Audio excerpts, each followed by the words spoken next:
ಏನು ನಡೀತಾ ಇದೆ ಇಲ್ಲಿ? ಡ್ರಿಂಕ್ ಆ್ಯಂಡ್ ಡ್ರೈವ್ ಚೆಕಿಂಗ್ ಇರಬೇಕು. ಹಾಂ, ಅಲ್ಲಿ ನೋಡಿ ಹಿಂಗೆ ವಾದಿಸ್ತಾ ಇದ್ದಾರೆ.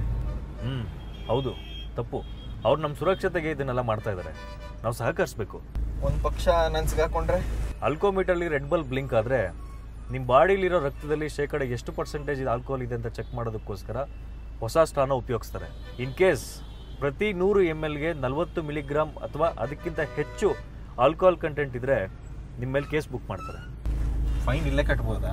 ಇಲ್ಲ, ಫೈನ್ ಇಲ್ಲಿ ಕಟ್ಟಂಗಿಲ್ಲ, ಕೋರ್ಟಲ್ಲೇ ಕಟ್ಟಬೇಕು.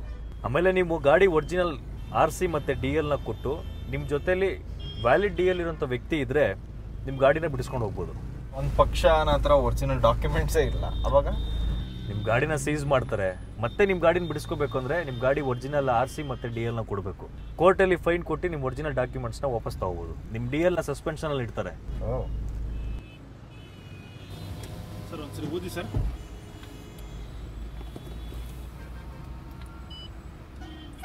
No alcohol. Drink and drive ಮಾಡಲ್ಲ ಸರ್. ಬೆಂಗಳೂರು ಟ್ರಾಫಿಕ್ ಪೊಲೀಸ್ಗೆ ನಾನು ಸಪೋರ್ಟ್ ಮಾಡ್ತೀನಿ. ನೀವು